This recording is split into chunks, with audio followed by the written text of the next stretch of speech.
देखना चाहिए कि पूरा बिहार बंद है, एक दुकान बंद है, गाड़ी बंद है और जो वोटर लिस्ट है पुनः निरीक्षण कर रहे हैं लोग। चुनाव आयोग के द्वारा उसको जो है वापस लेना चाहिए। पूरे बिहार आज बंद है और बंद सफल रहा। मामला बहुत सारा है। 2014 से जब से मोदी जी की सरकार आई है, इनका हिटलर शाही रवैया रहा है। ये बहुत बड़ी चाल है, साजिश है गरीबों के प्रति, और इस साजिश के उजागर के लिए मैं गरीबों के लिए रोड पर उतरा हूं आरजेडी के साथ। और मैं कहता हूं एक बार जनता से, जनता जाग जाओ। सारे संवैधानिक संस्थाओं को उन्होंने हाईजैक कर लिया है, खरीद लिया है। मीडिया दर्शकों नमस्कार, मैं हूं रवि भूषण पाठक और आप देख रहे हैं अद्यतन कालक्रम न्यूज। आज वीडियो के माध्यम से आप देख पाएंगे गया जी धाम में कैसे किया गया था 9 मार्च को होने वाली बिहार बंदी को लेकर के आंदोलन। तो आइए वीडियो में आगे देखते हैं। इसके लिए मैं तहे दिल से सारे संगठन को धन्यवाद देते हैं और हम लोग जो लड़ाई लड़े हैं आज, ये मोदी सरकार को देखना चाहिए कि पूरा बिहार बंद है, एक दुकान बंद है, गाड़ी बंद है और जो वोटर लिस्ट है पुनः निरीक्षण कर रहे हैं लोग। चुनाव आयोग के द्वारा उसको जो है वापस लेना चाहिए। गरीब को, अति पिछड़ा को, महादलित और पिछड़ा को ये जो है वोट से काटने का साजिश रचा गया है। इसके विरोध में हम लोग आज रोड पर हैं।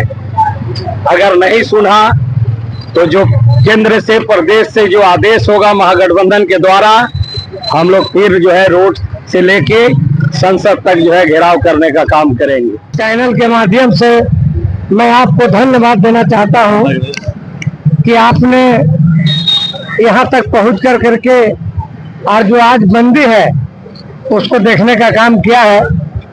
राष्ट्रीय जनता दल के राष्ट्रीय अध्यक्ष लालू प्रसाद यादव के नेतृत्व में और माननीय हमारे गरीबों का मसीहा, दलितों का धड़कन डिप्टी सीएम माननीय तेजस्वी यादव के आदेशानुसार प्रदेश अध्यक्ष अल्पसंख्यक कमेटी के अध्यक्ष माननीय अनवर साहब, हर्ष साहब के आदेशानुसार आज हम लोग सारे लोग माइनॉरिटी और जनरल जितने भी टीम है आज हम लोग उपस्थित हैं।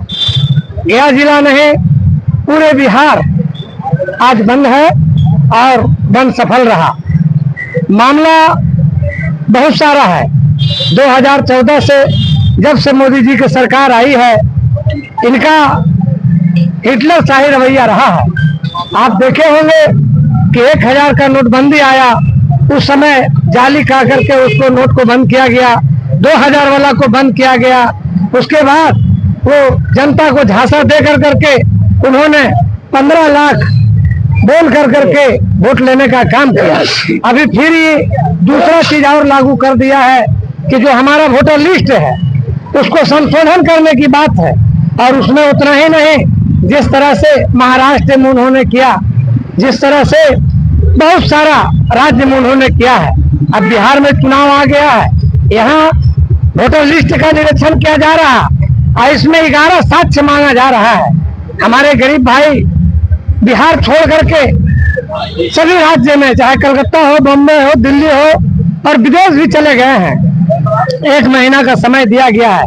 क्या आपको लगता है कि 1 महीना में वो साक्ष्य दे सकेगा? मैं तो समझता हूँ कि अगर ऐसा लगता है तो सबसे पहले मोदी जी और अमित शाह जी अपने माता पिता का जन्म प्रमाण पत्र बना करके वो जमा करे, तब उसको जनता जानेगी कि हाँ बहादुर है। दूसरी बात यह है कि लोकसभा का चुनाव हुआ, आपको क्या हो गया था? उससे पहले भी वोट का आपको पुनरीक्षण करना चाहिए था। पंचायत का चुनाव हुआ था, फिर विधानसभा का चुनाव भी हुआ, उसमें आप नहीं किए।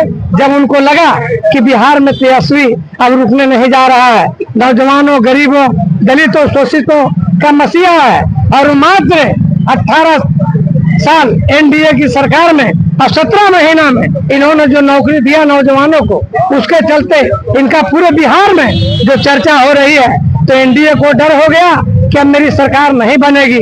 इसीलिए इस तरह का कार्य इन्होंने किया कि गरीब, दलित, अल्पसंख्यक, बैकवर्ड का जो भी वोटर लिस्ट में नाम है उसको किसी तरह से काटा जाए और हमारे लोगों का नाम रहेगा और फिर हम जीत के आएंगे, मेरी सरकार बनेगी। यही इनका दोहरी नीति है। तो ये हिटलर शाही इनका नहीं चलेगा। और चुनाव आयोग का जो मामला आया है, चुनाव आयोग भी समझ गया, वो चाह रहा था दूसरा राज्य की तरह, लेकिन ये बिहार की धरती है। बिहार की धरती उड़ती चिड़िया को हल्दी लगा करके भेजने के काम करती है। ये बिहार की धरती, ये हमारे बोध गया की धरती पावन धरती है। इसलिए मैं कहना चाहता हूँ चुनाव आयोग को कि अगर आपने जो काम किया है वो आप वापस लीजिए। जिस तरह से आप लोकसभा का चुनाव करवाए और अभी विधानसभा का चुनाव हुआ था, उसी तरह से आपको फिर पुनः आपको उसी वोटर लिस्ट पर चुनाव कराना होगा कि हमारे गरीब, दलित, अल्पसंख्यक, अति पिछड़ा जो हमारे गरीब है उसका वोटर लिस्ट से काम नहीं करते। मैं सभी गरीब जनता को नमस्कार करना चाहता हूं।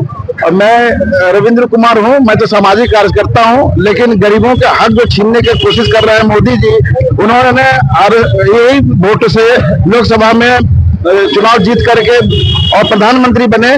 लेकिन अभी वो सर्वे करवाए, उनके आरएसएस वाले संग कराए कि चुनाव जब मैं हार रहा हूं तो, और तेजस्वी जी का पार्टी राजद 135 सीट जीत रहा है, तो कैसे जीता जाए इलेक्शन। सारे उपाय उनका नहीं समझ में आया, तो उनको सर्वे करवाए कि गरीब गुरबा अब तेजस्वी के साथ है, जितना दलित है, अल्पसंख्यक है, अति पिछड़ा है, तो उनका वोट काटने के लिए उनके बच्चे ही बाहर कमाते हैं। 3 करोड़ से ज्यादा बच्चे बाहर कमाते हैं। अब बताइए वो आके कहाँ से इस समय आएगा। पंजाब से खेती का समय है, वो तो बनवाएगा नहीं यहाँ का निवास स्थान, तो उनकी तो वोट कट जाएगी।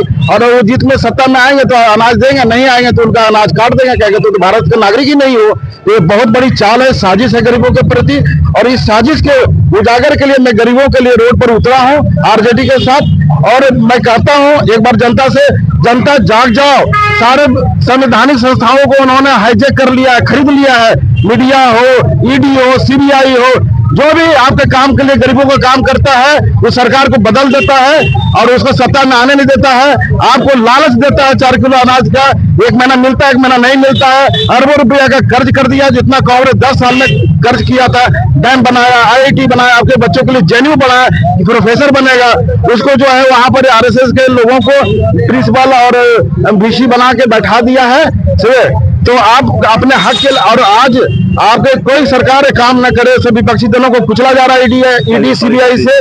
तो इसलिए मैं आप कहते हैं कि अपने हक के लिए आप रोड पर उतरिए और इस हकमारी के खिलाफ वोट कीजिए।